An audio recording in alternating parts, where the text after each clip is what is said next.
के जवानी उहे हाल है। लेकिन फिर भी आज इस बलिया रेवती की पावन धरती पे उपस्थित आप तमाम जितने भी हमारे भगवान रूपी जनता जनार्दन, आप सबकी हम निशा उपाध्याय यहीं से प्रणाम करतन है। साथ साथ कनक पांडे भैया के आज इस बुलाहट पे इतने बड़े बड़े कलाकार आप सबके बीच में हमारे चॉकलेटी स्टार जिसको कहा जाता है हमारे कल्लू जी उपस्थित हैं, सल्लू उर्फ कल्लू। साथ ही साथ आपके बलिया के शान हमारे सन्नी पांडे जी, एक बार उनके लिए भी सबके जोरदार ताली बजा करके।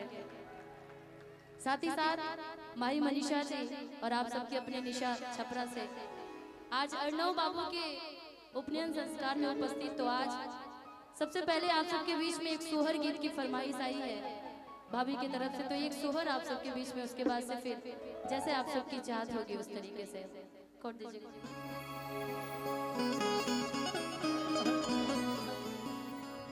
कि जुग जुग जिया सो ललनवा कि भवनवा की भाग जागल हो कि जुग जुग जिया सो ललनवा कि भवनवा के भाग जागल हो। ए ललना लाल भैले गुलवा के दीपक अमनवा में आस जागल हो। क्योंकि सबसे बड़ी खुशी होती है शादी की लड्डू, उसके बाद जब शादी के बाद घर में बच्चा हो जाए और कनक भैया जैसे उपनयन संस्कार बच्चे का करवाए तब कि जुग जुग जिया सुललना माँ के भाग जागल हो।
हमारे साथ बैठे थे, हमने अर्णव से पूछा कि एक ही बेटा हो और भी तुम्हारे भाई हैं, तो बोला कि नहीं दीदी हम अकेलौते हैं घर के, एक बेटी है आपकी।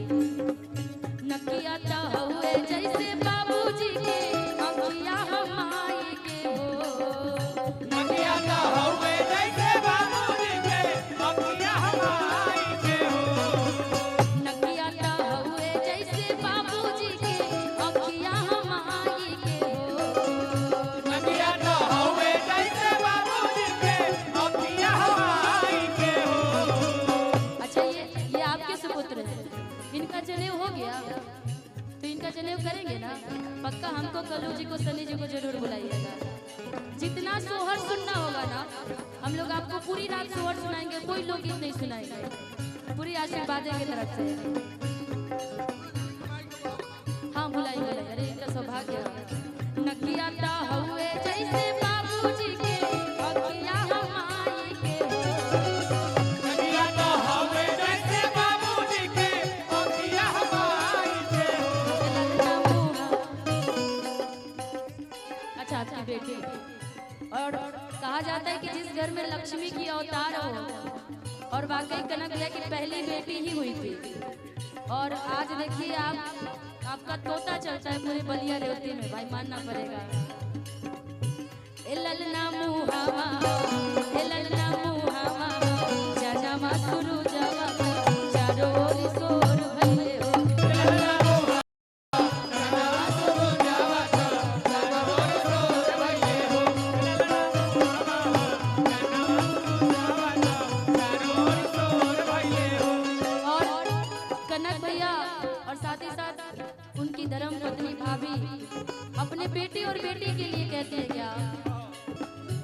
तुझको ना देखूं तो जी घबराता है, तुझको ना देखूं तो जी घबराता है, तुझको ना देखूं तो जी घबराता है, अरे देख के तुझको दिल को मेरे चैन आता है।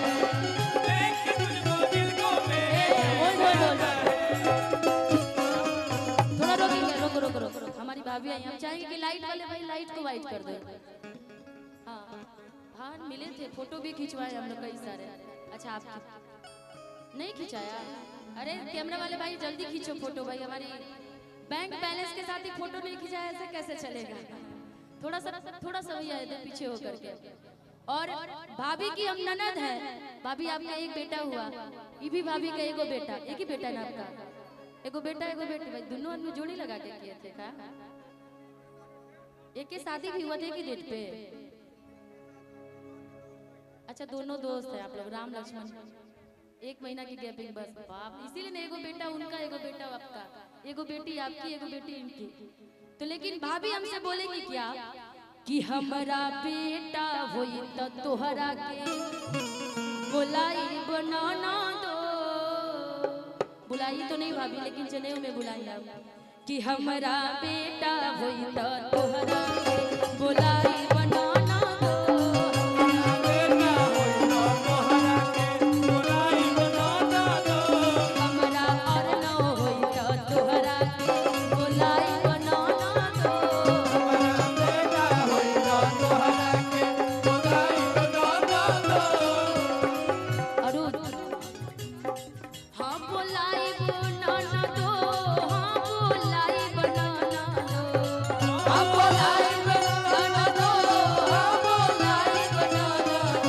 ए रुको भाभी, एक बार अपने मुंह से बोल दीजिए कि हमरा और न होई तो निशा के।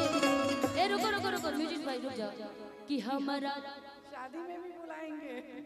शादी तो भी बहुत लंबा टाइम, तब तक तो मैं बुढ़ी हो जाऊंगी ना जी। खाली आगे ही बता दीजिए कि हमरा बेटा होई तो तोहरा के बुलाई बनाना। हमरा बेटा होई तो तोहरा के बुलाई बनाना दो। आप भी भाभी, आप किधर है? इधर इधर आप भी बुलाएंगे ना कि हमारा बेटा। आ जब बोलाई तब आगे भी होला कि सोहर गवाई में पायल देबो, सोहर गवाई में पायल देबो, सोहर गवाई में पायल देबो।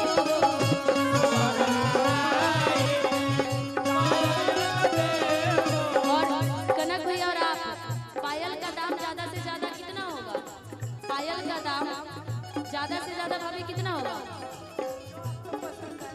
नहीं आप बताइए, आप अपने बेटे की जनेऊ में लापन ने उछाई में उनको क्या देंगे?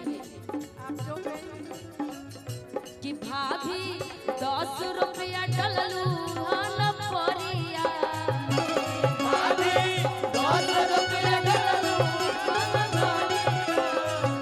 ना ऐसे नहीं चलेगा, कम से कम कुछ हमको हो जाए, सोना नहीं तो चांदी ना, कुछ निशानी लेके जाना पड़ेगा ना। कि भाभी 10 रुपया डॉलर दिला परिया में, भाभी 10 रुपया डाला दिला तोरिया में। कि भाभी 10 रुपया डॉलर दिला परिया में, भाभी 10 रुपया दिला परिया में। तो हमारा बबुआ होई तो तोहरा के बुलाई बनाना दो, हमारा बबुआ होई तो तोहरा। और थोड़ा सा भाभी,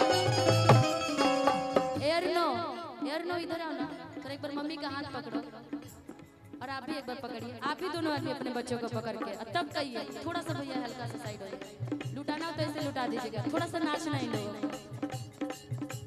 तुझको ना देखूं तो जी घबराता है, तुझको ना देखूं तो जी घबराता है, अरे देख तुझको दिल को मेरे चैन आता है।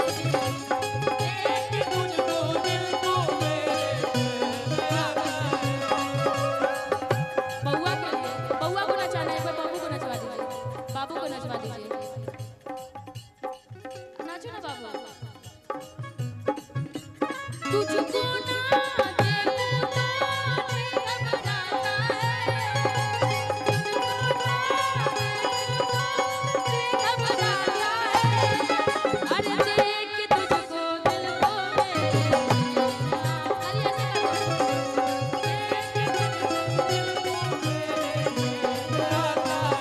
भी हमरा बाबू तोहरा के नचाई बनाना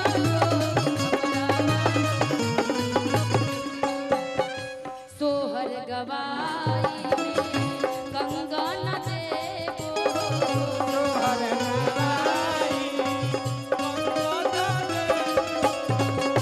सोहर गवाई में कंगन देबो सोहर गवाई कंगन देबो कंगन के धुन पे नचाए बनाना दो कंगन के धुन पे नचाए बनाना दो हमरा और न होई त तोहरा के बोलाए बनाना चाचा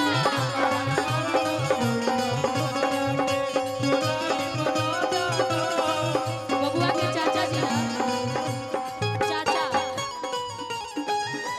बाबा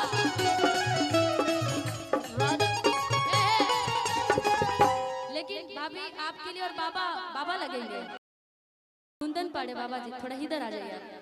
लेकिन ऐसे ना कंजूसी लेकिन ना कर तनी सोहे नहीं आकर के कि बाजी ना मांगी नाई से